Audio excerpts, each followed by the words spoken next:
But what do you think of what the Bears did overall in the draft? When you think about, and I'll even go past the draft. When you think about teams, when you go back and you say which NFL teams won the offseason, you have got to have the Bears at the top of your list or towards the top of your list. What I always felt is you cannot expect the quarterback alone to be the savior of an organization. We've seen that fail many times. It's why I got concerns out there in New England, for Drake May. What's the O line and the weapons look like? Well, what you have with the Bears is they had a plan and a vision, and they cleaned up the house and set the table for Caleb Williams before he ever walked on the scene. So you got great receivers in DJ Moore, and then you bring in tight ends with Cole Kmet and Gerald Everett. That's great. You go get DeAndre Swift, who had a phenomenal season last year. You shore up pieces in the offensive line, and we saw what the defense looked like when Eberflus was calling plays down the back half of that schedule. So everything's aligning where you can't expect Caleb Williams to put this entire organization on his back. You're going to give him help with a run game and surround him with weapons and play good defensive football as he learns and grows confidence so he can be the player he's capable of. You may not have a 401k, but you do have a bio page on the Bears website still. I did want to let you Sweet. know that. Yes. Okay, That's that's awesome. good So to know. you live That's good to know. on. I also want to ask you this. When you talk about what's surrounding him, we discussed here about our impressions of the NFL draft. To me, no brainer, you take Roma Dunze. I get it. But I'm also thinking, what a wonderful problem to have when you're asking yourself, should we have gotten at number 9 maybe a tackle from this class because it is so rich? Braxton Jones still has a home on the line. There are a bunch of different ways you could look at this. What do you think was the most optimal situation there? I think when you have the weapons they have, it's a wonderful discussion. It's just a Yeah. matter of what's the most luxurious here. Yeah, it for me, I probably would have considered trading back and looking at shoring up the defense because of all the investment in free agency on the offensive side of the football. But I still love the pick and I appreciate it. And I think what the Bears had to say is how much do we love Roma Dunze? And I think there's a case to be made that you could seriously make the case that Roma Dunze was the best wide receiver in last year's draft class. I know no one's going to come out and say that. Most people will say Marv, but that's how talented this guy Roma Dunze is. And then I believe Keenan Allen's on a short term deal. It's like a 1 year deal, right? So Yes. as good as that addition is, you're still going to have this same problem next year to say, man, we need to make sure we have long term answers at that position. Now you got Roma Dunze for 5 years on a team contract. So if he can be the receiver he's capable of being, that's a great deal. And again, the same thing with Caleb, where you're setting a rookie quarterback up for success. You're setting a rookie wide receiver up for success. That dude could be a wide receiver 1, but because DJ Moore and Keenan Allen are on the field, he's going to have some favorable matchups. That's going to be a hard problem for defenses to solve. What did your tape breakdown say about Caleb Williams? What do you like about him? What, if anything, are you concerned about? I love the comparison of Aaron Rodgers, just where he's a pure thrower of the football, man. That leaves his hand, and it is like a beautiful spiral sailing through the air, extremely accurate. The ball goes exactly where it needs to be. He can throw off platform from anywhere on the field. There's nothing you could dream up if you were an offensive coordinator to say, man, I want to do this on the offense. There's no limits with Caleb Williams. I think what you would like to see, and this is the issue, is at USC, especially with that defense, he knew he had to be special for them to win. And what happens is that can lead to bad habits. And you might pass up the underneath route because your team needs a touchdown.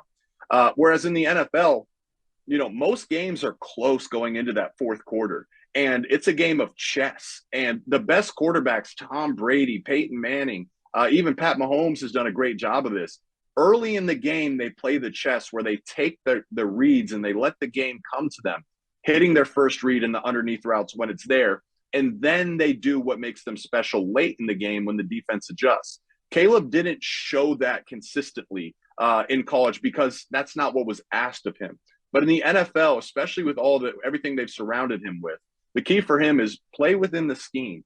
Hit those plays more often than not when they're there for you. Take the 5 down 5-yard shallow route underneath. Hit your checkdowns and avoid taking hits. You're not going to be able to run around in the NFL like you did at USC. And then in the third quarter and the fourth quarter, and when you feel the back end of the defense getting antsy and coming up to try to take away that underneath route, you go do what Caleb Williams does, which is make the defense pay by hitting the over the top routes. I think, to go back to this, the situation he's in, though, allows him to do this. He's not going to have to play hero ball week 1 for the Bears. He's going to have a chance to develop and play within the scheme. They're going to win games as a team this year. And that's extremely important for a number 1 overall pick to have that luxury. Bryce Young did not have that luxury. There was no plan in Carolina for him last year. And I seriously wonder if that guy has, ruined his career before, even had a chance to get started. You have got to have a plan. The Bears have a plan for Caleb. I think you bring up a lot of good questions when it comes to this discussion, because as somebody who made the transition from college at a high level to the NFL, and then you see it in other players and you're watching tape now, when you're that talented, what do you think is the hardest part about the transition from college to the NFL? Because there is an onus on players to say, all right, I'm going to do this. But no, you can't do that. You need to do the thing we're telling you to do. I would imagine that's part of it for a lot of these guys. Yeah, that's a great question. I honestly think the biggest thing that comes to mind is your mind, literally your mind.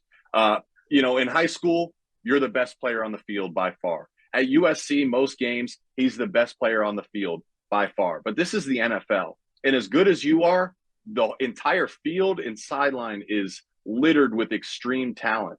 So you have to do everything you can every single day, year round, to make sure you're ready for those 17 games come fall so you can play at your best. So you have to protect your mind. But alongside that is the best quarterbacks and the best players, and really a quarterback is judged off of wins. That's the most important stat. Well, the win in the NFL, you can play hero ball a few times a year. You're going to win a few games doing that.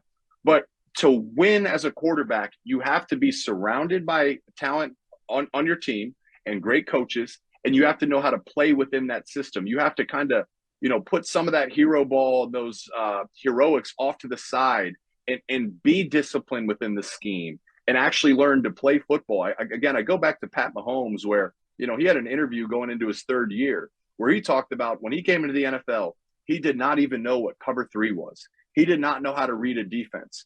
And look at how talented that guy was. He was literally just out there playing backyard football.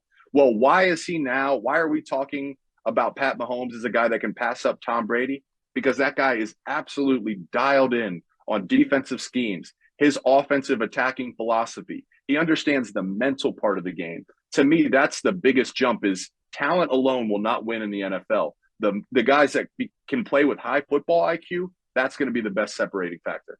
We're talking with Jake Butt, a Michigan legend, an NFL player, Big Ten Network, stadium analyst when it comes to football. Just got married. Congrats. Thank you. Follow him on Twitter at jbooty88. All of the picks were interesting, but considering what you do for a living, what did you think of the Bears taking Tory Taylor in the 4th round? Everyone's got an opinion on this. Listen, but I grew up in Columbus, Ohio, and even though I went to Michigan, I grew up, watching Jim Tressel play. And my dad would always tell me, listen to Jim Tressel, because Tressel would make the case that a punter is extremely important for a team's success. A quality punter that can flip the field can seriously be the difference between winning and losing. When you're talking about a game in the NFL that's a game of inches, it's a field position battle. Tory Taylor, I covered him. I watched him at Iowa. I mean, seriously, he's a phenomenal talent at punter. 4th round, that are you committing that, that level of resources to a punter? I can see the question. But again, in this process, in this equation of saying what gives us the best chance to win, you revamp the offense. You have your quarterback of today and tomorrow. You're looking to build off of the back half of the schedule with Eberflus on defense. And now you have a punter that's going to put that defense in a great position. And if they do and the defense gets a stop, now the offense is in a position to capitalize on good field position. So clearly the best punter in this draft, the debate is, would you spend that high of a pick on the guy? The Bears certainly seemed it made sense. As a Big Ten observer, is there somebody out of